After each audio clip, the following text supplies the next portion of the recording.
제사장에게 예물을 이것저것 골고루 준비해 갖고 갑니다. 그 예물이 어린 양, 깨끗한 흠 없는 어린 양으로 시작해서 순염소, 그리고 또 비둘기, 또 그리고 소재 예물을 준비해 갖고 제사장에게 보입니다.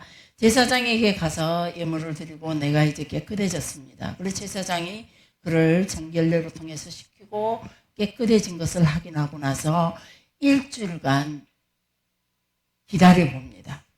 그리고 다시 일주일간 기다렸다가 여전히 깨끗하게 다시 피부가 발점이 생기거나 흑점이 생기거나 이런 것들이 생기지 않으면 다시 머리를 싹 밀고 눈썹까지도 다 밀고 다시 또 8일을 기다립니다. 또 기다렸다가 깨끗하게 됐을 때 또 예물을 준비합니다. 그리고 비로소 깨끗한 사람이 된다는 거죠. 그리고 나서 왜 이런 순서, 그리고 또 문둥병이라든지 이런 병들이 왜 왔느냐라고 그들은 신앙적인 관점에서, 영적인 관점에서 교회 안에서 분란을 일으키고 수군수군하고 말을 이렇게 쉽게 하면서 수군수군하고 불평하고 불만을 많이 얘기하는 그런 사람들에게 하나님께서는 그런 사람들에게 이렇게 문둥병이라든지 고치지 못할 병, 하늘이 주는 질병에 걸린다라고 생각을 했던 거죠. 그래서 그들이 드리는 예물 중에 새가 집비둘기 한 마리, 산비둘기 한 마리를 예물을 드리는데, 이 드리는 예물을 준비하는 이유는 바로 새가 지지배배 시끄럽게 울듯이 바로 시끄럽게 말하는 그들에게 다시 한번 그런 자기 지난날 가오를 범했던, 불평하고 불만했고 수군거리고 투정했던 이런 것들을 범했던 것들에게 다시 한번 죄에 대한 각성을 주기 위해서 이렇게 어렵게 죄 용서를 하는데도 우리는 그냥 고미선 집사가 저한테 너무 큰 실수를 했는데, 사모님 그냥 잘못했어요. 그걸 끝나버리는 게 아니라 이렇게 구약시대는 이렇게 복잡한 관계로 통해서 용서라는 순서를 결정했단 말이에요. 그리고 특히 또 대속죄일에는 사람과 사람의 관계 속에서 죄 용서하는 것을 이렇게 또 40일이라는 시간을 줬어요. 그래서 30일 동안 사람과 사람 관계 속에 죄를 다 먼저 해결을 하고 나서 10일 동안 하나님의 관계 속에 죄를 찾아서 또 그 죄 문제를 해결을 하고 대속죄일을 참석을 해야 되는 거죠. 그래서 우리 이런 어려운 죄에 대해서 하나님께서 이런 내용들을 봐서 하나님께서는 하나님 백성들 가운데 죄를 지극히 싫어하셨다는 거죠. 혐오스러워할 만큼 그 죄라는 것을 하나님께서 아주 싫어하셨다는 거죠. 그 죄가 인생들을 당신이 만들어 놓은 아름다운 에덴 동산과 또 당신의 형상과 모양으로 만들어진 최초의 그 인간들의 모든 모습들마저도 다 파괴시켜 버렸으니까 하나님 입장에서는 여러분이 가지고 있는, 여러분이 자주 말하는 트라우마, 상처 엄청나다는 거죠. 그런 말 쓰지 말아 했지만 제가 쓰지 말아 해놓고 그런 것들 하나님께 아주 지극히 싫어한다는 겁니다.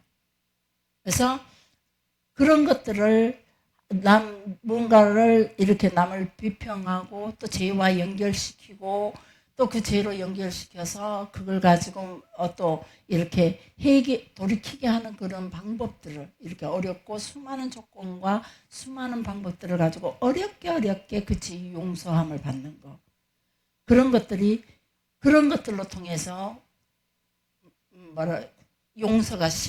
그 구약의 용서가 결코 쉽지 않았다는 거, 쉽지 않게 한 거, 반드시 배상과 그 대가를 치르게 했다는 거, 그런 것들보다는 용서로만 끝나는 것이 아니라, 그리고 또 그것을 용서했어 라는 용서로만 끝난 것이 아니라 정결례라는 것으로 통해서, 예물로 통해서 다시 또 한번 깨끗하게 의식을 또다시 정결의 의식을 치러야 한다는 거, 이런 시간들을 주시면서 죄에 대한 각성을 시키기 위해서라는 거.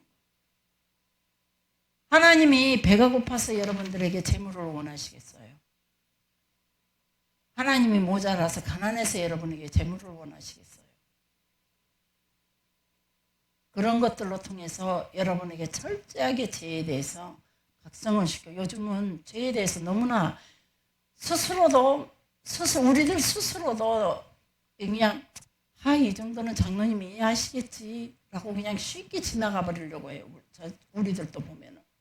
근데 그런 것들이 아니라 우리는 철저하게 우리가 했던 그 잘못에 대해서 하나님께서 우리를 너무나 정결하기를 원하시고 깨끗하시기를 원하시고 함께 하시기를 원하시는 하나님께서 이렇게 철저하게 우리 삶 속에서 죄에 관해서 근절시키기를 원하셨다는 걸 기억하시고, 그래서 우리는 지금 그리고 그것들을 위해서 예수 그리스도께서 단번에 죄 용서의 길을 제시해 주셨지만 우리는 또다시 용서해 줬다고 해서 지난날 모든 죄가 다 용서받는 게 아니라는 거예요. 그 용서함 테두리 안에 우리가 규례와 그 하나님 안에 거할 때에 용서가 완벽하게 이루어진다는 거. 예수님 안에 거하지 않는 자들은 그 용서 결코 없다는 거예요. 그래서 결국은 그들까지도 하나님께서는 모든 백성이 세계 열방이 다 구원을 얻기를 원하셨고 그들을 위하여 십자가에 죽으셨지만 스스로가 하나님 앞에 나오지 않는 한, 스스로가 하나님의 규례와 하나님의 법도 안에서, 하나님의 그늘 안에서 그분의 백성으로서 그분을 따르지 않는 한 구원은 이루어지지 않는다는 겁니다. 그래서 그분 안에 거하는 그 자체가 정결이어야 된다는 거예요. 하나님 자체가 정결하고 깨끗하고 순결하시기 때문에 우리가 하나님과 함께 할 때에 우리에게 죄가 있는 한 절대 우리는 하나님 안에서 하나님 앞에서 거할 수가 없다는 거죠. 그래서 모세가 그랬고 이스라엘 백성들이 그랬고 모세가 하나님을 만나고 왔을 때도 그래서 대제사장이라든지 이런 사람들이 하나님을 만났을 때는 철저하게 정결례를 치렀고 또 치르고 나서 모세가 하나님을 만나고 왔을 때 그 얼굴에 빛이 났을 때도 이스라엘 백성들은 모세의 얼굴조차 보기를 두려워했어요. 하나님이 모세에게 임함으로 인해서 그 나타나는 그 하나님의 광채가 모세에게서 드러났을 때 모세의 얼굴을 마주보는 한 우리는 죽을 것이라 부딪혀 죽을 것이라는 두려움으로 그래서 모세의 얼굴에 수건을 덮어버렸던 거죠. 그래서 하나님은 그렇게 이스라엘 백성들 입장에서 바라봤을 때 하나님은 너무나 깨끗하고 거룩하신 분이기에 그리고 또 출애굽기, 레위기, 민수기, 신명기로 통해서 하나님께서 우리에게 주시는 말씀을 보면은 철저하게 죄 용서의 규례들이, 질병에 대한 규례들이, 잘못된 것에 대한 규례들이, 실수한 것에 대한 규례들이, 하나님 밖에서 살았던 삶의 그 규례들이 보면은 철저하고도 두려울 만큼 반드시 하나님께서 그 책임을 물으신다는 겁니다. 지금 우리가 주님 앞에서 이렇게 주님은 이곳에 임재 계시고 주님 앞에서 우리가 이렇게 그렇게 철저하게 정결의 삶을 이루지 못하면서 정결 예식을 치르지도 않고 이곳에 와서 이렇게 앉아 있을 수 있는 것은 바로 예수 그리스도의 그 보혈의 힘 때문이라는 거예요. 그래서 하나님을 마음껏 만날 수 있도록 길을 열어주신 것이 예수 그리스도의 죽음이시잖아요. 예수 그리스도의 십자가의 죽으심으로 인하여 지진이 일어나고 땅이 갈라지면서 하늘이 어두워지고 휘장이 반으로 잘라지면서 히브리서에 보면은 하나님 앞에 바로 들어갈 수 있는 길을 열어주셨다. 예수 그리스도께서 단번에 하나님이 임재해 계시는 속죄소 앞에 지성소 안에 들어갈 수 있는 길을 열어주셨다라고 히브리 기자가 표현하고 있다는 거죠. 그래서 여러분과 내가 이 성소에서 이렇게 목숨 유지하고 오늘도 잘못했지만 오늘도 온전한 정결 하나님 앞에서 내가 제 용서를 다 구하지도 못하고 깨끗게 된다라고 보장할 수 없지만 앉아서 생명을 유지할 수 있는 것은 바로 예수님 은혜라는 겁니다. 그래서 천국 가는 그날까지 우리가 이런 상태에서 있는 것이 아니라 우리는 처음에 제가 찬송하기 전에도 초도에도 말했듯이 적극적이어야 된다는 거죠. 예수님의 십자가 보혈 앞에서 우리는 적극적인 생명을 얻은 자의 태도를 보여야 된다는 거예요. 적극적으로 예수 그리스도의 보혈의 피로 구원 얻은 자의 삶을 보여줘야 돼요. 그게 행위예요. 우리의 행위로 무언가 적극적으로 내가 하나님의 백성된 행위를 보여주는 거예요. 소극적인 자세가 아니고 구경하는 자세가 아니고 나는 원래 얌전해. 나는 원래 점잖해. 나는 원래 조용한 체질이야. 나는 원래 좀 내성적이야. 의미가 없습니다. 우리의 핑계일 뿐이지. 하나님 앞에서는 적극적이어야 기적을 봅니다. 하나님 앞에서는 적극적이어야 생명을 얻습니다. 왜냐하면 천국은 침노하는 자의 것이라 했으니까. 하나님 앞에서는 적극적이어야 복을 받습니다. 하나님 앞에서는 적극적이어야 기적이 나타난다는 거죠. 사르밧 가문은 적극적이었습니다. 내 자식과 내가 오늘부터 굶을 먹을 게 없습니다. 그 길로 죽는 길이죠. 적극적으로. 그럼에도 불구하고 적극적으로 선지자에게 그 마지막 남은 밀가루로 마지막 남은 기름방울로 접대하는 거죠. 물이 포도주가 되게 했던 사건, 가나안 혼인잔치도 하인들은 예수님의 어머니의 그 고난말로 적극적인 자세를 취합니다. 물을 떠다가 주라. 떠다 줬다가 큰일 납니다. 혼인잔치에 물을 떠다 줬다가 오신 손님들이 거기에 관해서 문제를 제기하면 큰일 납니다. 그 갖다 준 종은 쫓겨나게 내지는 죽음도 각오를 해야 할 겁니다. 그럼에도 불구하고 예수님의 그 말씀에 적극적으로 물을 떠다가 줍니다. 떠다 줬더니 그게 순간 포도주로 변했다는 거죠. 우리가 살아가는 모든 상황 속에서 두려움이 많습니다. 저도 그래요. 저는 상당히 두려움이 많았습니다. 사람들에 대한 두려움이 많았고, 며칠 전에도 목사님과 같이 얘기하면서 목사님과 나는 사회적으로 상당히 소극적인 인생을 사는 사람들이라고. 사회와 잘 어울리지 못하는 스타일이에요. 우리 목사님은 나는. 그래서 우리가 스스로 남의 집에 찾아가면 별로 안 찾아가요. 특별한 일, 행사가 있으면 가는 것 외에는 우리가 남의 집에 놀러 가는 일은 없어요. 우리 집에 그렇게 손님이 많고 전국적으로 사모님들이 그리 많이 목사님들이 다녀가시고 그러면서 뭐 부산 오면 연락해라, 서울 오면 연락해라, 평택 오면 전국에가 제 발로 엄청 그런 사람들이 되게 말합니다. 사모님 발이 엄청 크다고. 사실은 발도 크지만 이 발에 오면은 지경이 높다는 얘기예요. 많은 사람들이 저희 집 다녀가셨죠. 그럼에도 불구하고 저는 그분들 집에를 가보지를 못해요. 오라고 그래도. 이제 어쩔 수 없는 어떤 예배 상황에 와서 이제 와달라고 부탁하면 저는 가게 되지만 그 외에 다른 걸음은 가지를 못해요. 지금도 그래요. 여전히. 그래서 우리 둘이 놀기에 좋아요. 나감도 없으면 우리 목사님하고 둘이 놀면 너무 좋은 거예요. 그냥 안 불편하고. 누가 놀러지 그랬냐 그러면은 거기를 어떻게 가지? 예 그래놓고 어떻게 가지? 그래요 저는. 그래서 이렇게 사회적으로 우리는 어떤 관계 속에서 사회관계 속에서 목사님이나 나나 완전 제로라는 거예요.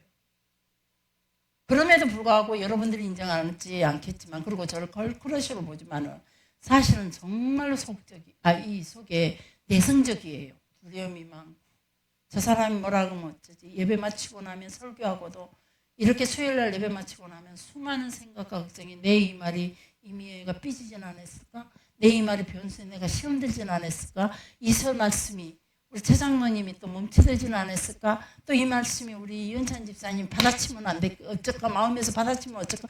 수많은 생각들을 해요. 그만큼 저는 소극적이에요. 오히려 여러분들보다 더 상처받는 마음이고 여러분들보다 더 여린 마음이에요. 그럼에도 불구하고 주의 일이라 그러면 저는 적극적으로 나서 욕먹을 걸 각오하고 두려운 걸 각오하고 전도다가 고약한 데 만나면 사모님 내일 좀 저기 좀 가주세요. 어제 전도했을 때 그 아저씨가 제일 엄청 욕했어요. 그러고 저를 기어 꽂고 가는 사람이 있었죠. 과거에는. 그럼 제가 그걸 따라가면서 안 갈 수는 없어요. 우리 교인이기 때문에. 가면서 하나님 앞에 얼마나 원망함지 가면서 하나님 왜 이 집사는 꼭 이름들을 나를 데리고 갈까요? 죽을 길을 당했으면 날 안 당하게 나는 보호해줘야지. 왜 자기는 꼭 그 자리를 자기들이 당했던 자리, 자기들이 아픔이 있던 곳에, 자기들이 두려움이 있던 곳에, 자기들이 무한이 있던 곳에 나를 기어이 끌고 가려고 할까? 진짜 저는 국가 꼭 기도 많이 했어요. 그럼에도 불구하고 그 자리 갔어요. 가가지고 사장님 어제 우리 이 사람이 와서 사장님께 요거 엄청 먹었다면서요? 그러고 들어갔어요. 그랬더니 또 왔어요! 있더라고요. 그래서 이게 어제 우리 사람들이 뭔 실수했나 싶어 욕을 먹었다 그래서 제가 왔습니다. 이 사람들이 뭐 실수했습니까? 그랬더니 예수 믿는 것들이 어쩌고저쩌고 막 시작하는 거예요. 사장님 뭐 예수 믿는 사람들한테 뭐 트라우마 있습니까? 아니면 왜 그렇게 막 소리부터 치십니까? 제가 사장님한테 빚받으러 왔습니까? 그냥 죄송하다고 어저께 이 사람들이 뭐 실수했는가 그거 물어보고 죄송하다고 인사하러 왔는데 왜 그렇습니까? 그러니까는 막 그러더만 사장님 앉으십시오. 왜 그러면 성질을 이게 사장님이 일방적으로 화내셨구만. 내가 그랬어요. 이렇게 허허 그러시더라고요. 사장님이 일방적으로 이 젊은 사람들한테 화냈어요? 왜 이렇게 화를 내세요? 옛날부터 그랬지 않습니까? 뭐요? 그래서 옛날부터 그랬지 않습니까? 똥낀 놈이 화낸다고. 그러니까 이 사장님은 막 부락부락 하더라고요. 그러니까 사장님 앉아서 얘기하시게요. 제가 잘못했다고 먼저 얘기하고 안 왔습니까? 근데 사장님이 끝까지 이렇게 말씀하시면 제가 어떻게 합니까? 죄송하다는 말을 못하지 않습니까? 듣기 싫어. 그래. 듣기 싫어도 우리는 잘못한 것도 있다면 기어이 용서를 받아야 돼요. 사장님 우리 이 젊은 사람이 뭘 잘못했습니까? 그러니까 이 사람이 이때 사모님 저 잘못한 거 없어요. 예수 믿으세요. 이 말만 했어요. 그러는 거예요. 이 집사님이 내가 또 뭔 말했습니까? 아니요 그 말만 나는데 사장님이 이랬어요. 그러더라고요. 그래서 우리 난 교회 집사님이 참 애기들 같다라는 생각을 해요. 그래서 그러면 사장님 왜 그랬습니까? 그랬어요. 그랬더니 과거에 장로가 예수 믿는 장로가 장로님 사장님 동에서 밥 먹고 새에 가서 핫플이 오시네요. 그 교회 그 어떤 장로가 요상한 장로가 있었는갑네요. 사장님도 아마 그 장로님 탓만은 할 수 없는 거 아닌가요? 보니까 쌍방이 다 이유가 있더라고요. 저는 할 얘기 다 하는 편이에요. 쌍방이 다 이유가 있더라고요. 그래서 혹시 사장님도 거기에 대해서 이권에 대해서 사장님한테 조금 뭐 손해라도 봤습니까? 네 그렇다면 보세요. 사장님은 동해에서 밥 맞고 서해 와서 이 젊은 사람들한테 분풀이 하셨어요. 그럼 이 젊은 사람들은 또 저한테 와 분풀이 하더라고요. 그래서 제가 왔습니다. 그랬어요. 이렇게 돌고 도는 게 그래서 화를 낸다는 게 성질을 무작정 우리가 화를 낸다는 게 누구의 아픔으로 인해서 지나간 어떤 상처로 인해서 아무데고 화를 난다는 게 이렇게 연대적으로 계속 이어지면서 폭발적으로 확분들만 지금 모였잖아요. 상처받은 사람들만. 사장님 상처받았고 이 사람이 사장님께 받고 나는 이 사람한테 잔뜩 사모님 전도로 하래서 내가 그 당했어요. 울고 와서 쫓아왔어요. 그럼 얘는 뭡니까? 아따 예수 믿는 사람들 말 잘한다더만. 진짜 정말 말 잘해요. 그러더라고요. 아니요. 말을 잘했어야 이치가 그렇다는 거죠. 그리고 앉아서 조곤조곤하니 막 사탕이랑 가져가고 몽신 다 내가 치면서 사장님 이거 드시면서 우리 얘기 좀 하시게요. 교회 나가십시오. 참 그때가 근데 지금은 이제 또 막상 전도를 나가려니까 코로나 이후에 팬데믹 이후에 우리가 전도 활동 못 하고 있어요. 지금 그게 고민이에요. 어떻게 해서 또 이 잠자는 영혼도 놀고 있는 저 영혼을 데리고 전도를 하러 나갈까? 제가 놀고 있는 저 여인들을 모시고 전도로 나갈까? 지금 그 연구하고 있어요. 그래서 좀 이런 부분에서 좀 같이 그러면서 과거처럼 그런 어떤 사람을 만나도 내가 복음에 의해서는 적극적으로 하자. 두려움이 많지만 저도 무서워요. 칼 갖고 덤빌까 봐 무섭고 욕할까 무섭고 거기서 소리 지를까 무섭고 그렇지만 하나님 나라는 우리는 적극적일 때에 하나님께서 책임져 주신다는 거. 내가 적극적으로 하나님을 사랑한다는 표현을 무엇으로든지 해줄 때에 하나님께서 누구보다도 내가 하나님을 더 사랑합니다. 이미영보다는, 내가 고미선이보다는, 내가 차장님보다는 내가 더 하나님을 사랑해요. 그걸 내가 보여줘야지. 누구보다도, 여기 있는 누구보다도 내가 더 하나님을 사랑한다는 걸 저는 하나님께 보여주고 싶은 거예요. 그래서 허리가 아파도 다리가 저려도 온몸이 막 이 저린 것도 아니고 막 몸이 막 몸살이 나도 버티고 있는 건 내가 하나님 사랑한다는 걸 보여주는 모습이에요. 주님, 내가 이래도 주님을 이렇게까지 내가 주님 앞에 앉아 있어요. 주님이 나 좀 봐주시라고. 제가 기도를 많이 해서가 아니에요. 제가 경건해서가 아니에요. 성질로 보면은 더 여러분들보다 더 소극적이었고 더 못났고 더 상처 많은 사람이 되어서 더 벨벨 꼬였을지도 몰라요. 그런 사람들에게 내가 벨벨 꼬여서 대치게 해주는 것 보면은 내가 어쩌면 벨벨 꼬인 자가 될 수도 있다는 거죠. 그럼에도 불구하고 그것을 어디다 쓰느냐? 하나님을, 누구든지 하나님 욕하는 꼴 못 보고, 누구든지 우리 교인들 욕하는 꼴 못 보고, 누구든지 우리 교회에 흠집 나는 거 못 봐서 쫓아다니면서 내가 쑤셔본다 그랬어요. 우리 교회 누군지 욕만 하면. 그렇게 나는 그런 부분에서 누구보다도 적극적으로 내가 하나님을 사랑하고 있다는 걸 보여주기 위해서. 사랑하는 성도 여러분, 그런 자에게 기적이 있어요. 저도 누구보다도 연약한 육신이죠. 췌장이 없고 위장 주머니 없어요. 갑상선, 부갑상선 다 떼냈어요. 그래서 목소리도 이렇게 가버렸죠. 진짜 저 좋은 목소리였는데 노래 잘했어요. 그랬는데 그때 목이 가기 시작한 게 이렇게 가버렸어요. 뇌수술했죠. 지금도 호르몬 부족으로 아예 호르몬 생성이 안 되잖아요. 호르몬, 췌장에서 호르몬이 생성되고 또 이 갑상선에서 생성되고 내 하수체에서부터 하는 그 모든 것들이 다 멈춰진 상태에서 오직 바깥에서 먹는 걸로 인해서 호르몬이 보충이 되기 때문에 제가 호르몬으로 인해서 온몸이 이렇게 안 좋은 거예요. 이제 무작정 먹기 시작했더니 몸이 순식간에 이렇게 막 커지고, 그래서 또 너무 커지면 둔해지니까 그걸로 인해서 또 다른 질병들이 합병증이 오게 되고, 그러니까 이런 것들을 하면서도 이런 가운데 있으면서도 제가 누구보다도 힘 있는 자로, 누구보다도 바쁜 자로, 누구보다도 섬기는 자로, 누구보다도 살아갈 수 있는 거는 내가 하나님 앞에서 적극적인 자세를 들고 싶은 거예요. 누구보다도 먼저 침노하는 자에 걸었기 때문에 내가 여러분들보다도 더 먼저 하나님 나를 침노하고 싶고, 여러분들보다도 더 먼저 더 좋은 자리 갖고 싶어요. 침노라는 단어는 무슨 단어냐 하면은 양떼들을 가다 놨다가 문을 열어놨더니 우르르 쏟아져 나와요. 양떼들이 서로 가다 놨다가 우리에서 음식을 주려고 우리에다가 먹을 거 풀이랑 놔두고 양떼들은 문을 딱 열어줬더니 이것들이 그걸 먹으려면 막 서로 나오는 거예요. 여기에서 침노라는 단어를 가지고 왔대요.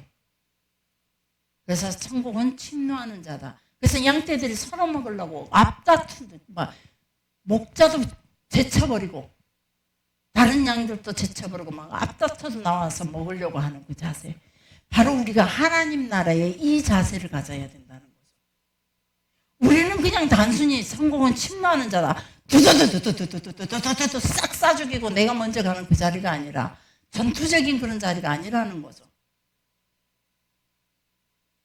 싸워서 분명히 침노라는 단어는 우리 쉽게 생각했을 때 그런 어떤 인간적인 그런 싸움으로 인해 기질과 어떤 힘으로 통해 싸움으로 통해 얻어지는 것이 아니라 내가 얼마나 적극적인 자세를 가지느냐가 중요하다는 거죠. 그래서 내가 하나님 앞에 기적을 맛보고 싶으면 다른 사람들보다도 더 적극적인 자세를 갖춰줘야 된다는 거예요. 내가 내 믿음을 하나님 앞에 인정받고 싶다면 그 믿음을 내가 다른 사람들보다도 더 적극적인 자세로 그 믿음을 보여줘야 돼요. 창문이 잠기면은 제가 오늘 그랬어요. 저 목사님보다 저 바깥 창문을 열어놓고 제가 교회 다녔을 때 유리문 저거 땡기기가 진짜 무거워요. 그래서 예배 시간에 우리 지 권사님이랑 화장실 가면 제가 문을 열어줘요. 막 두 손으로 힘껏. 근데 저도 저 유리문 열기가 힘들어요. 그래갖고 새벽에 딱 들어왔을 때 저희 철문을 열었을 때 유리문이 있으면 막 화가 나요. 이 문을 왜 닫았을까? 그럼 난 그 문을 끙끙대고 열어, 저 문을. 제가 그렇게 힘이 없어요. 거짓말 같죠? 생각마다 그래요. 막. 저 문 열기가 너무 힘들어요. 그래서 저 문을 항상 열어놓고 철문을 잠그거든요.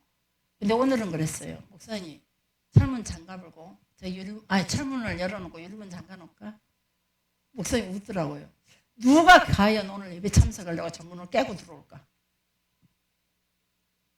그리고 누가 저 문 열어줄 때까지 기다리고 있을까? 문 안 열어주면 다 돌아가겠죠. 기어 예배 드려야 된다. 누가 그 기다려줄 수 있을까? 제발 목사님, 사모님 우리 예배 드리고 가게 해주세요.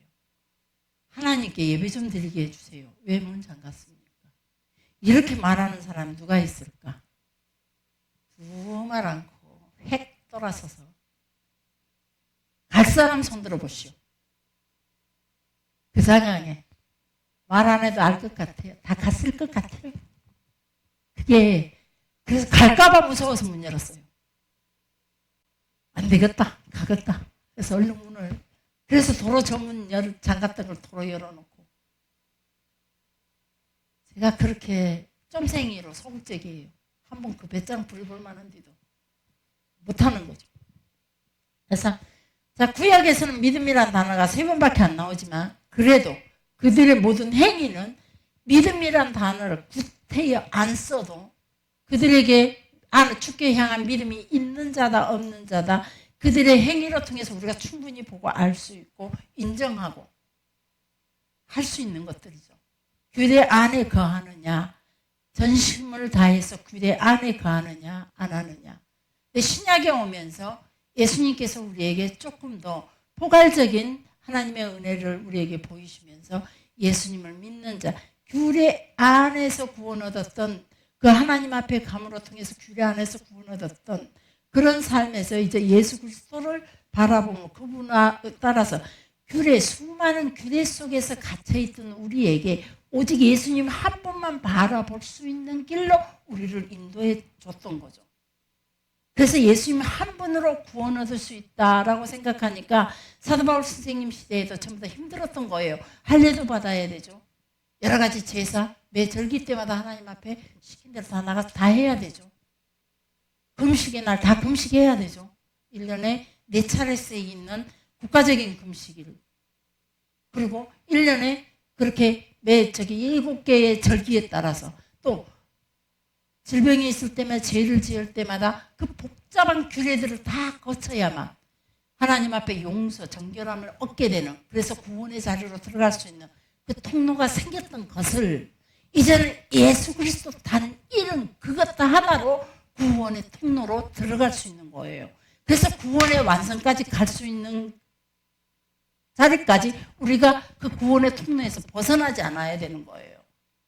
예수를 믿는다는 것은 구원의 그 통로, 예수님이라는 그 통로 안으로 들어와서 그 통로 안에서 끝까지 예수님을 붙잡고 그 통로 안에서 살아야 돼요. 바깥으로 나가면 그걸로 끝나는 거예요. 나가리라 그러죠. 그래서 오직 예수, 과거에는 할례로 태어나면 할례 받아야죠. 할례 받아야 되죠. 그리고 여러 가지 규례와 규칙대로 죄를 지으면 이렇게 용서함을 받아야 되고 저렇게 정결례를 해야 되고 하나님 앞에 갈 때마다 매 절길 때마다 그 복잡한 순서들을 다 없애고 이제 하나님 앞에 가는 길을 오직 예수로만 가게 하신 거죠. 단지 그러나 그 통로와는 똑같은 거예요. 규례 안에 거했던 것처럼 우리가 통로 예수님의 명령 안에 그분이 허락하시는 그 계명 아래 그분이 요구하시는 그 말씀 안에 순종으로 그 안에가 거해야 된다는 거예요. 그래서 구원에 이르기까지. 그래서 구원을 주 예수를 믿는 자마다 구원을 얻는다가 아니에요. 얻으리라. 구원의 통로에 예수님은. 마지막 그 구원은 아무도 갈려서 오직 하나님만이 하신다 그랬어요. 예수님은 구원으로 이끄는 통로의 역할을 우리에게 해주신 거예요. 믿음이라는 통로.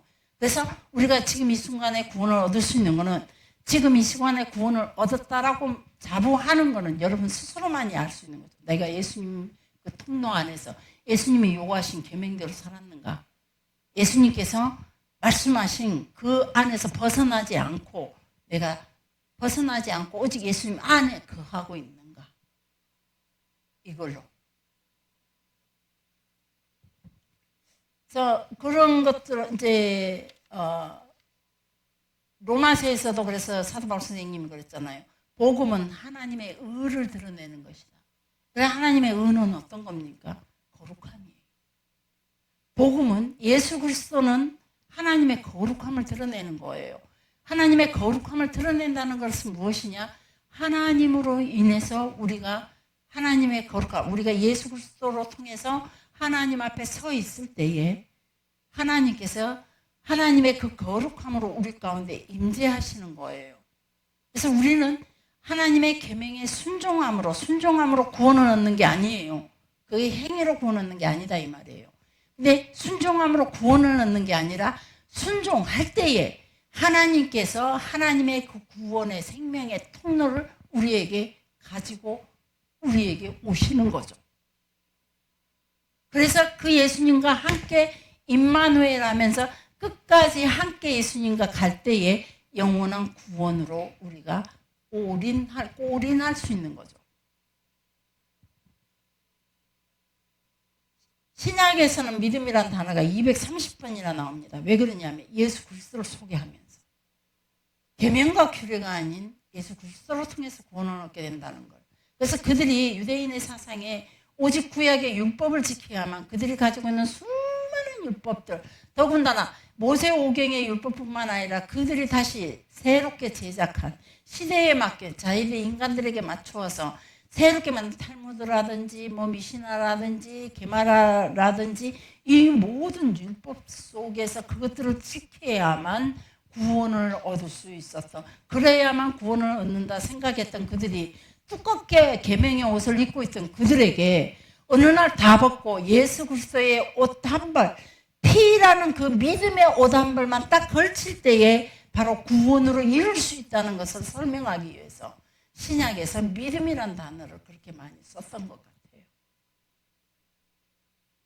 그래서 믿음으로 구원을 얻는다. 그래서 우리는 생각과 의지로 구원 얻는 게 아니라 그랬습니다. 우리는 그 믿음을 우리 생각 속에만 했어요. 지식 속에만 지식으로 받아들여서 여러분은 나는 예수를 믿으니까 구원 얻어. 이 지식으로만 끝나버리는 거예요. 주를 따르는 적극적인 자세는 없어요. 그냥 줄 성수하고 공예배 참석하고 그냥 그렇게 사는 거예요. 세상에 내는 예수의 얼굴이 보이지, 하나님의 얼굴이 보이지 않는다는 거죠. 그래서 우리가 세상에 어디에 있든지 간에 우리의 모습으로 통해 하나님의 거룩성이 드러나야 된다는 거예요. 색다른 모습. 예수 안 믿는 사람들과 섞여 있을 때 우리는 세상의 지금 유행되는 문화를 따라가는 게 우리 교회가 신기하게 세미나도 가보면 세상이 변했으니 교회도 변해야 된다. 그러고 말하고 있어요. 저는 그런 소리 들으면 아찔해요.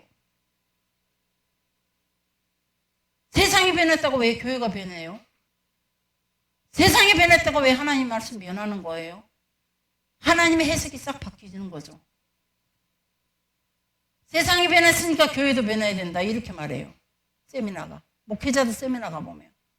저는 그런 소리 들으면 이제 이 동네 들을 거 없구나 그래요.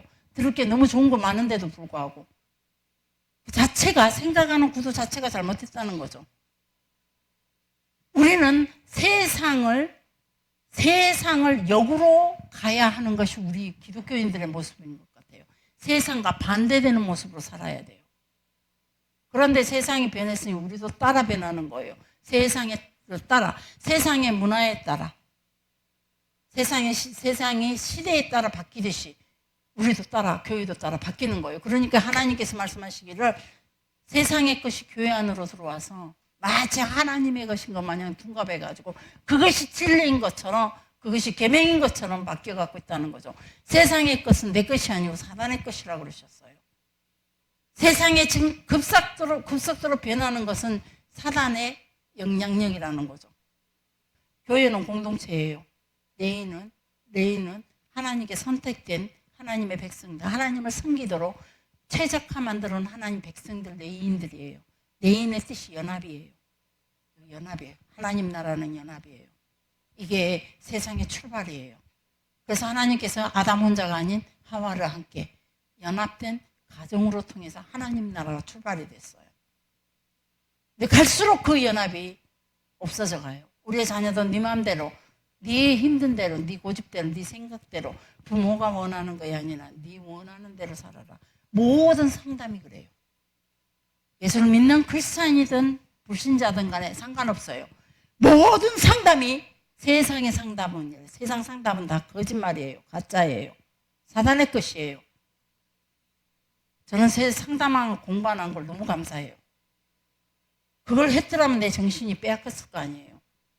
말씀을 보면서 보니까 전부 다 연합이에요. 어떻게든 연합시켜야 돼요. 자녀와 부모를 연합시켜야 되고, 부부와 부부를 연합시켜야 되고, 이웃과 이웃을 연합해야 되고, 교회 공동체가 연합이어야 돼요. 그런 것들이 되지 않는 한 이 세상은, 그래서 우리는 계속 그 세상의 흐름을 따라 상담하게 교육이, 정신이, 모든 것들, 정치가 다 그렇게 바뀌어가고 있어요. 우리 이런 걸 보면서 우리의 영적인 눈을 떠야 돼요. 하나님의 마음을 읽을 줄 알아야 돼요. 하나님이 나를 통해 무엇을 원하실까? 내가 그쪽을 따라가는 게 아니에요. 따라가는 자는 죽음이에요. 따라가는 자는 하나님 앞에서. 우리는 따라가면 안 돼요. 세상 것은.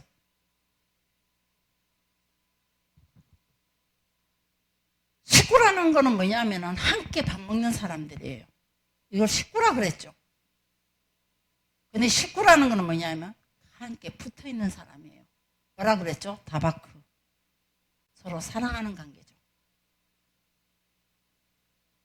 그리고 식구라는 거는 서로 기대하는 거예요. 그래서 구약의 잔치상에는 보면은 서로 기대 앉아서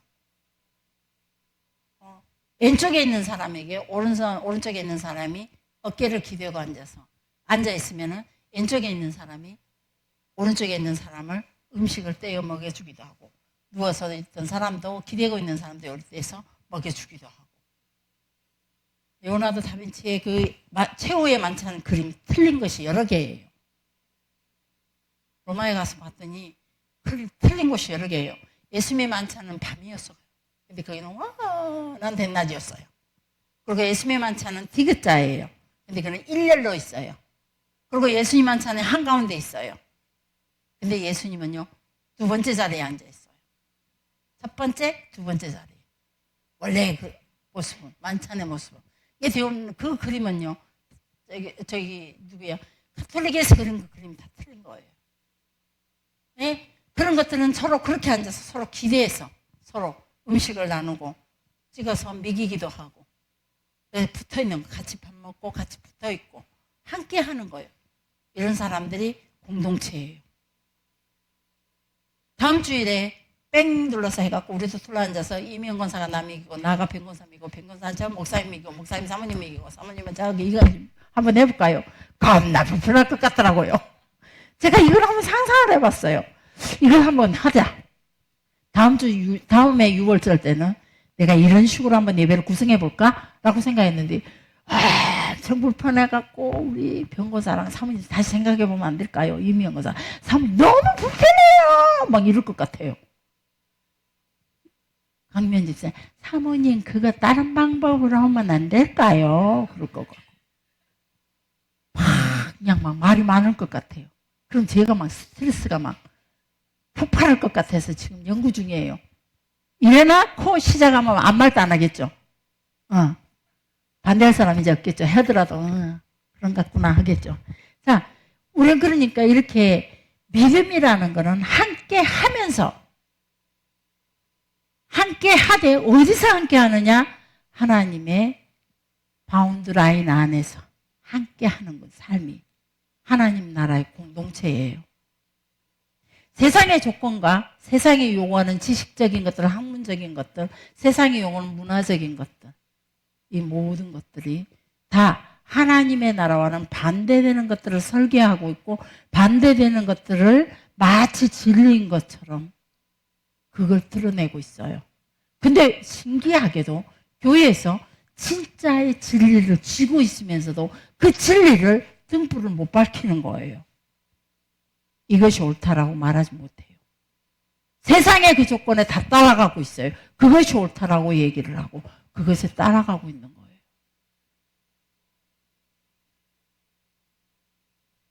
하나님께서 누구를 기뻐하시겠어요? 세상을 역으로 사는 사람을 더 사랑하시고 기뻐하신다는 것은 그의 삶은 조금 외로울 수 있어요. 그의 사람은 좀 돌연변이처럼 욕먹을 수 있어요. 그의 삶은 조롱거리가 될 수 있어요. 시대에 안 맞는 사람이라고. 제가 우리 큰아들하고 부딪히는 문제가 시대가 변했대요. 그래서 늘 부딪혀요. 요즘은 이제 좀 덜 부딪혀요. 나이가 먹었나 봐요. 내가 먹은 게 아니고 저쪽이. 나이가 먹었나 봐요. 그 부분에 덜 부딪혀요. 남원성 목사는 팍 꺾여서 어머니 말씀 다 오는 것 같아요. 끝나버려요. 일부러 그러는 건지 모르겠어요. 스타일이 그러는 건지 진짜 그러는 건지 근데 한 번씩 얘기하는 거 보면 왜 내가 아멘할 때가 많아요. 네, 우리는 여러분에게 다시 보세요. 마지막 시대가 돼갈수록 우리는 세상과 역으로 살아야 돼요. 거슬러서 세상을 거슬러서 살아야 돼요. 세상과 똑같이 살면 안 돼요. 세상의 것은 전부 다 거짓이에요. 그것이 우리에게 정확하게 우리가 하나님 앞에서 어떻게 설정하느냐, 하나님과 세상을 어떻게 설정하느냐에 따라 그것이 우리의 믿음으로 나오는 거예요. 그것이 우리의 삶으로 막 드러나는 거죠. 그래서 이런 예수님께서 이때 당시 믿음이라고 요구했던 모든 삶을 돌아보면은 그때 시대의 사람들과 전혀 다른 모습으로 가지고 서 있다는 거예요. 세상이 가지고 있는 그런 모습으로 절대 우리는 하나님 나라의 믿음을 유지시킬 수가 없어요. 생명의 믿음을 유지시킬 수가 없어요. 일반적인 그런 모습으로 우리의 기적이 일어날 수가 없다는 거예요. 기적을 맛보기 위해서는 하나님 앞에 우리가 적극적인 자세로 하나님 앞에 나올 수 있어야 돼요. 상대가 누구든지 주의 종이 됐든 기자 사도가 됐든 선지자가 됐든 목사가 됐든 여러분 앞에 하나님은 아니 계시니 그 하나님의 대리자 앞에라도 여러분들이 이런 적극적인 자세를 취해야 돼요. 왜 그러냐면은 하나님께서 이 시대 속에서 또 목회자들을 하나님의 대리자로 세우셨어요. 단지 여러분들이 가짜냐 진짜냐 싹군이냐 참목자냐를 구분해야 되고 사이비가 너무 많다 보니까 사이비가 요즘 세상에 너무 많아요. 그래서 그런 것들을 여러분 철저하게 신앙의 성경을 읽으면서 우리가 구분해야 되고 눈을 떠야 되고 판단을 할 줄 알아야 되고 이런 모든 것들을 다 통틀어서 하나님의 지혜라고 말하죠. 이 지혜를 소유해야 된다는 거예요. 옳고 그름을 구분해야 하니까. 참과 거짓을 구분해야 되니까. 진리와 비진리를 구분해야 되니까. 세상 것이냐 하나님의 것이냐를 구분해야 되니까 우리는 지혜의 눈을 떠야 돼요. 그래서 무엇보다도 지혜를 구하라. 지혜를 구하는 자에게 하나님께서 흔들어서 누르고 흔들어서 넘치도록 주신다 그랬어요. 지혜를 구하는 자에게. 돈을 구하는 자에게 그렇게 주신다고 말씀하신 것이 아니라 지혜를 구하는 자에게 흔들어서 누르고 눌러서 흔들어서 넘치도록 지혜를 주지 않는가. 너희가 구해봐라. 여러분 우리는 그래서 기도가 필요한 거예요. 그래서 말씀이 필요한 거예요. 말씀 속에서 하나님의 뜻을 알아야 돼요. 말씀을 연구를 해야 돼요. 베레아 사람들처럼 사도 바울 시대 때 베레아 사람들처럼 진짜 하나님이 그런 분인가? 라고 여러분들은 하나님 성경의 말씀을 가지고 끝없이 상고하고 읽고 연구하고 성경 좀 읽으셔요.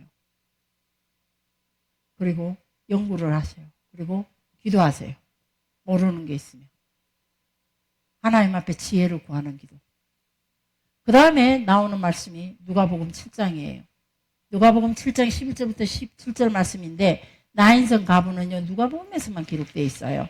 이게 성경이 수많은 사건들을 기록하고 있으면서 어느 한 부분들은 요한복음에만 기록된 거 있고 누가복음에만 기록된 것이 있고 뭐 마가복음에만 기록된 것들이 있고 막 여러 가지로 그래요. 이 나인성 가부도 누가복음에만 기록되어 있어요. 나인성 가부는 수헌법에 걸린 여자 상태예요. 기업을 받을 남편이 없는 상태, 아무것도 없는 상태예요. 특히 나이 들어서 생산할 능력도 아이를 낳을 능력이 없다 이 말이에요. 아이를 낳을 능력이 없기 때문에 이 나인성 가부의 가난함의 상황은 아주 심각한 상태예요. 그나마 그 유업을 받을 수 있는 아들이 죽어버린 거죠. 그래서 이제 나인성 가부는 늙은 가부, 가난한 가부, 거지 예의보다도 더 못한 가부가 돼버린 거예요.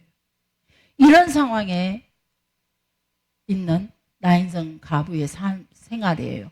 자, 근데 바로 룻기에서도 보면 사사시대 흉년으로 유대 베들레헴에서 살다가 두 아들과 함께 모압 지방으로 남편과 함께 떠났던 나오미가 있었죠. 모압으로 가서 남편도 죽고 아들들을 장가 보냈는데 아들들이 자식 없이 둘 다 죽고 말았어요. 그래서 며느리 모압 여인 며느리만 둘만 남은 거죠. 그래서 나오미가 불러요. 내가 이제 아이를 낳을 수 있다면 내가 너희들을 데리고 내 고향으로 돌아가겠다.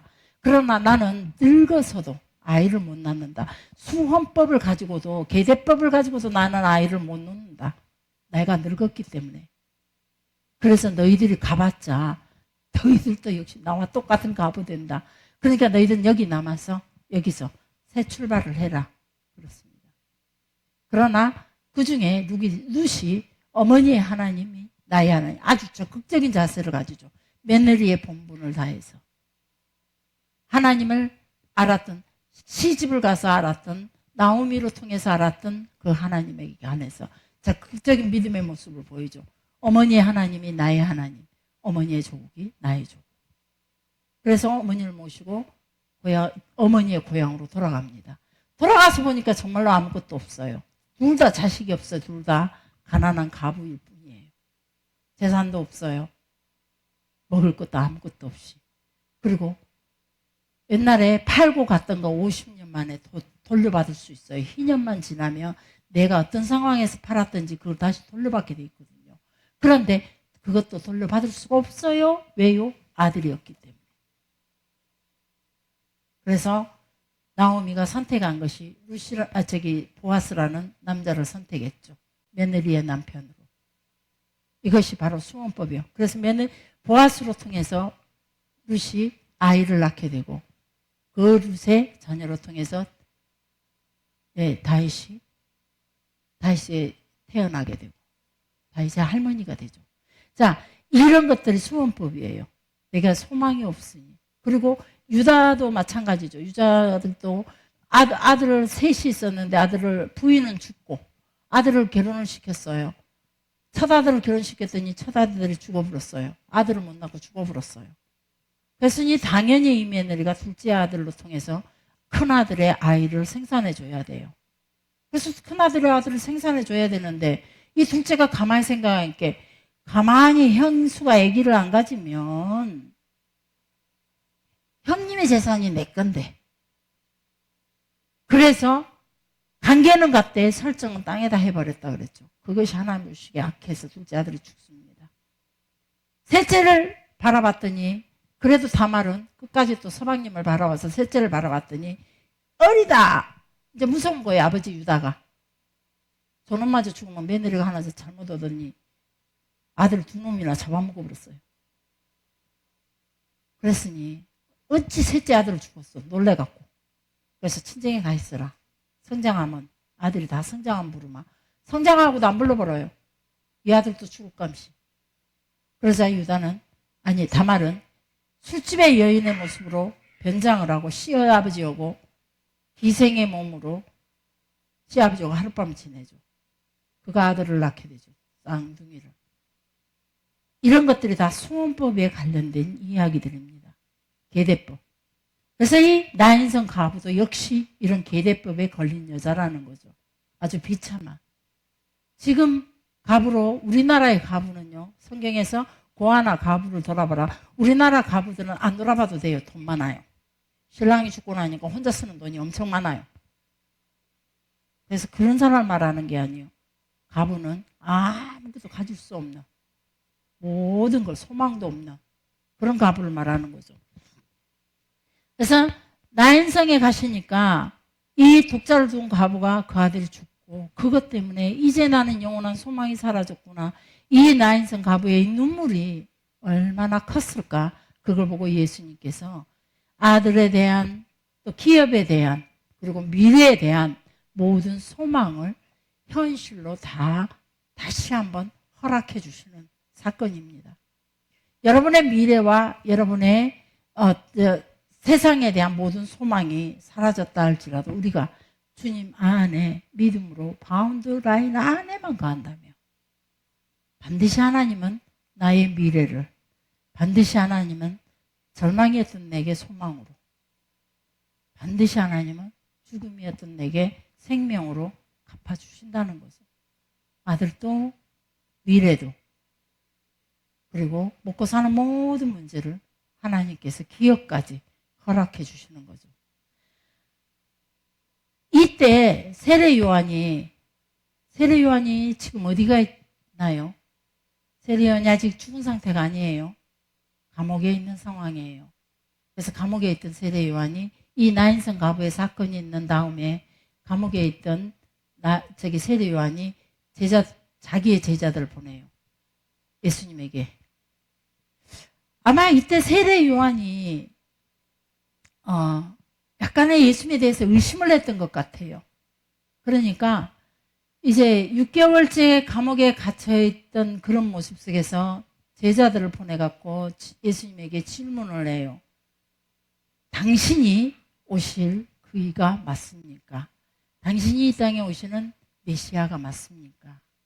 당신이 우리를 구원해 주시는, 우리 민족을 구원할 메시아 맞습니까? 구속자 맞습니까? 라고 질문을 합니다. 자기 자신은 자기 세례 요한이 너무 잘 알아요. 나는 엘리야처럼 메시아를 준비하기 위해서 앞서온 존재라는 걸 알아요. 그래서 그는 흥하여야 하겠고 나는 쇠하리라. 그러면서 자기의 그 유명세를 다 덮고 예수님에게 옴싹내어드리고 이는 또 그 마지막 헤롯과의 그 음란의 문제로 감옥에 들어가게 되죠. 그리고 여기서 마지막으로 이제 죽게 되는 거죠.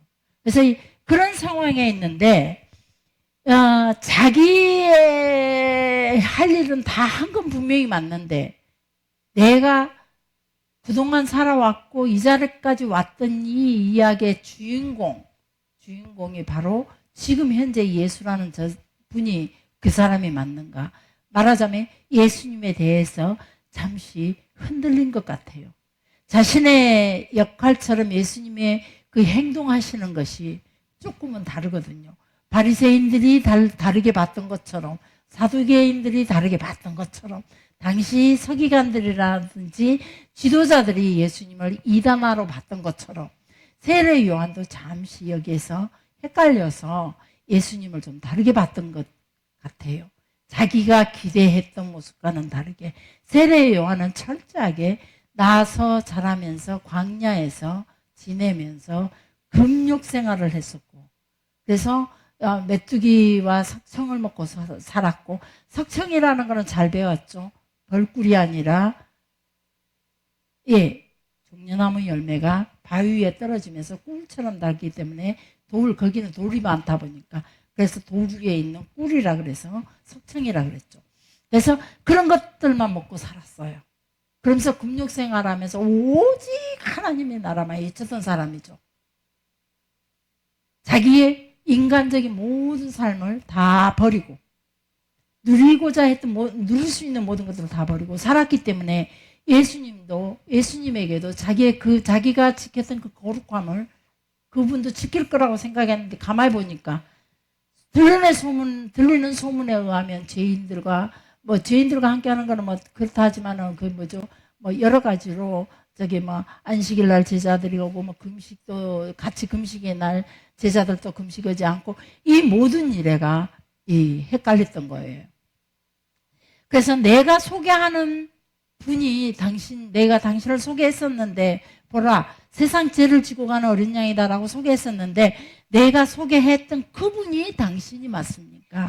아니면 우리가 다른 사람을 기다려야 합니까? 이 세례 요한의 이 질문이 우리가 종종 이게 하나님의 뜻이 맞습니까? 아닙니까? 라고 헷갈릴 때가 있어요. 주신다고 약속했던 것들을 얼른 이루어주지 않고 하나님께서 우리를 통해서 하시고자 했던 일들이 얼른 우리 눈앞에 나타나지 않을 때 과연 이게 하나님의 뜻이었을까 아니었을까 하나님의 음성이었을까 하나님의 인도함일까 이런 것에서 참 많은 갈등들을 저는 해봤던 것 같아요. 그런 갈등들만큼이나 이분의 갈등은 아마 더 커지 않았는가라는 생각을 해요. 그래서 그런 대로 성경의 구약에서 예언한 대로 이사야 선지자가 예언했던 대로 많은 선지자들이 예언했던 대로 당신이 그분이 맞습니까? 이 질문인 거죠. 이 질문을 했을 때 그 대답이 이사야에서 6장 5절부터 6절 말씀이에요. 한번 봅시다. 그 말씀을 보고. 예, 내가 소개하는 분이 맞다면 예언한 대로 맞다면 포로된 자에게 자유를 줘야 되고 갇힌 자에게 노임을 줘야 되고 이런 일을 해야 할 텐데 맹인이 보게 되고 이런 일을 이사야가 예언했던 것처럼 이런 일이 있어야 되는데 당신이 그분이 맞습니까? 라고 말하는 거예요. 네, 그때 예수님께서 대답해 주시는 내용이 마태복음 11장 5절 말씀 이사야에서 저 말씀을 인용한 거예요. 제가 기록을 하면서 늘 전에도 얘기했듯이 마태복음 11장 5절을 기록하면서 맹인이 보며 그러면 맹 써놓고 맹만 써놓고 보며 이렇게 써요. 막 성질이 급해갖고 얼른 적어야 되니까. 그러다 보니까 이 성경 구절이 한 번씩 잘못될 때가 있네요. 자, 그래서 요한의 제자들을 보낸 후에 계속 마태복음 11장 11절로 봅시다. 요한의 제자들을 예수님께서 마태복음 이 말씀으로 인용해서 제자들에게 말해준 다음에 마태복음 11장 11절 시작. 내가 진실로 너희에게 말하노니 여자가 낳은 자 중에 세례 요한보다 큰 이가 일어남이 없도다. 그러나 천국에서 극히 작은 자는 그보다 크니라. 12절 침노하는 자는 빼앗느니라. 아멘. 예, 이 침노가 바로 여러분에게 지금까지 얘기했던 그 단어입니다. 이 침노가 헬라어로는 비아조라는 말인데 난폭하고 폭력적이고 터져나오는 폭발적인 이런 의미를 가지고 있습니다. 그리고 히브리어는 포레츠라는 단어인데 부숴버린다, 갑자기 일어난다 이런 의미를 가지고 있고요. 그래서 이것은 내용 보면은 미가서 2장 12절 13절에 보면 양떼를 데리고 앞서 올라갈 때 뒤에서 양들이 쫓아나갈 것이며 그러니까 양떼를 데리고 앞서갈 때에 뒤에서 양들이 쫓아갈 것이며 이 말에도 이 단어를 썼다는 거예요. 포레츠라는 단어를 썼다는 거죠. 이곳에서도 사용을 했던 것이고 또 미가서 또 13절에도 보면 길을 여는 자가 그들 앞서 올라가고 이 단어에도 포레츠라는 단어를 썼다는 거예요. 이 단어가 바로 침노라는 단어예요. 적극적인 자세라는 거죠. 그래서 우리의 단어가 지금 이렇게 성경을 계속 번역하면서 쉬운 단어들, 이해하기 좋은 단어들, 뭐 이런 단어를 쓰다 보니까 그랬는데 이 원 단어로 쫓아가면은 바로 이런 의미를 가지고 있다는 거예요. 그래서 전혀 다른 모습을 우리에게 설명할 때가 있다는 거죠. 자, 우리 천국은 침노를 당한다 그랬습니다. 우리는 침노하는 자가 돼야 됩니다. 기도 적극적으로 합시다. 찬양 적극적으로 합시다. 아멘. 그래서 우리가 하나님 나라에서 기적도 적극적인 자가 기적을 일으킵니다. 적극적인 기도가 기도의 응답이 빠릅니다. 적극적인 기도가 무언가를 성취합니다. 적극적인 자들이 그래서 우리 무언가를 가지게 된다는 거죠. 기도하겠습니다. 찬양단